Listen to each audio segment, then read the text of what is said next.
Welcome to The Explainer. Today, we're diving headfirst into a story of crime, power, and more than anything, revenge. A vicious cycle that chewed up an entire community for decades. And we're going to start this one right in the middle of the chaos, on a night when everything came to a very violent and very gruesome end. Picture this, an upscale apartment in Defense, Karachi. Bollywood music is blasting. A notorious gangster, Arshad Papu, is celebrating with his brother. He's just gotten out on bail, and for a minute there, he probably thinks he's safe. He has no idea this is his last party. And just a few feet away, in another room, his 10-year-old son is totally lost in a video game, completely unaware that this is the last time he'll ever see his father alive. That single moment is going to fuel the next turn of the wheel, the next cycle of revenge. Then, suddenly, the doorbell rings. The music stops. A friend goes to look through the peephole, and you can just see the color drain from his face. In an instant, that party atmosphere just curdles into this thick, quiet fear. The door just bursts open. In walk 3 police inspectors armed to the teeth. And right behind them are the henchmen of Uzair Baloch, men who are thirsty for Arshad Papu's blood. Their goal is simple: abduction and then murder. But to really get the sheer hatred that led to this moment, we need to rewind a clock, way back. You see, this story really begins a full generation earlier, back at a time when these bitter enemies were actually the closest of allies.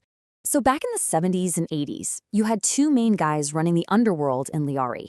On one side, there was Haji Lalu, Arshad's father, a real godfather-type figure.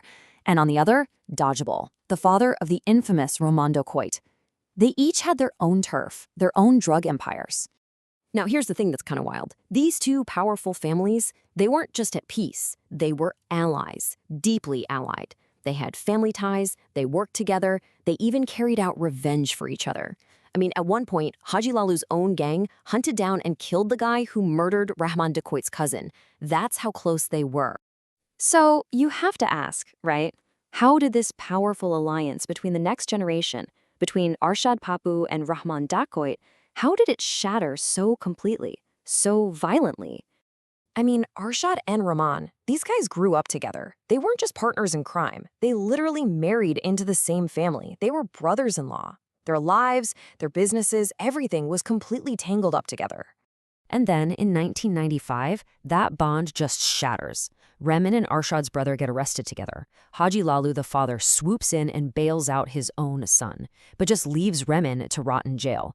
Rehman asks Lalu, hey, use my own money, it's about 1 crore rupees, to get me out. But Lalu just denies the money even exists.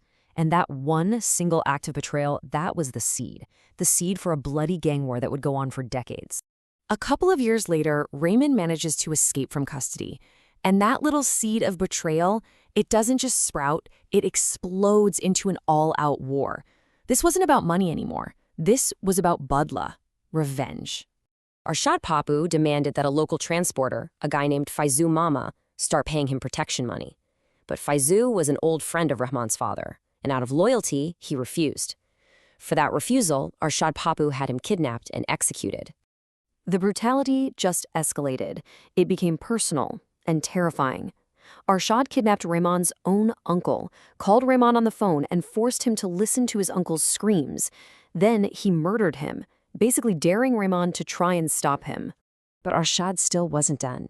He then did something that, in their culture, is, well, it's the ultimate taboo. He went to the graveyard, and he dynamited the graves of Rehman's mother and father, even ran them over with a bulldozer.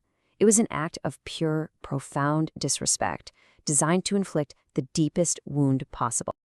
And the cost of all this hate was just staggering. In only a few years, as the whole city of Karachi was dragged into this personal feud, hundreds and hundreds of people were killed.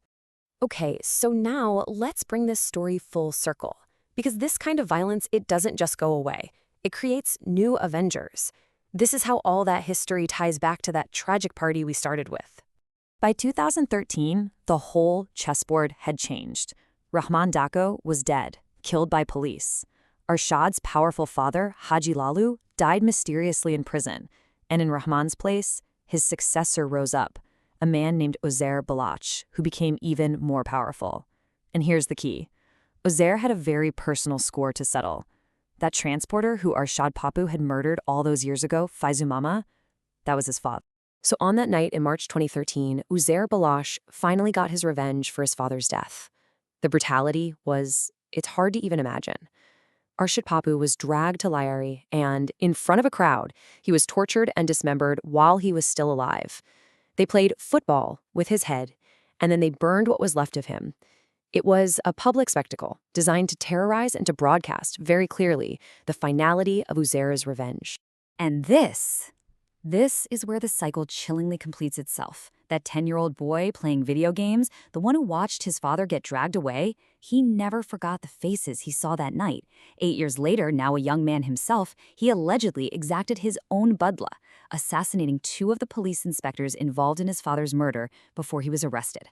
A son's revenge for a father's death. But after all this bloodshed, you gotta ask a question. Was this really just a story about gangsters fighting over turf and honor and these deep family feuds?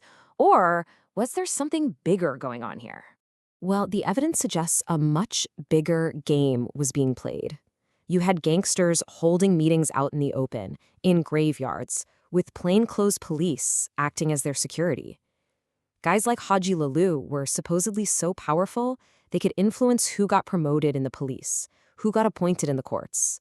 These gangs weren't just criminals, they were used as muscle for political rallies. They had deep, deep connections to the city's political and security establishment.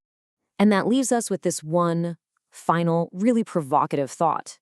Were these men, Arshad Papu, Rehman Dacoit, Uzair Baloch, were they truly the masters of their own violent fates, driven by their own personal need for revenge? Or were they just bloody instruments, disposable pawns being moved around on a much larger, much more powerful chessboard, controlled by forces we never even get to see?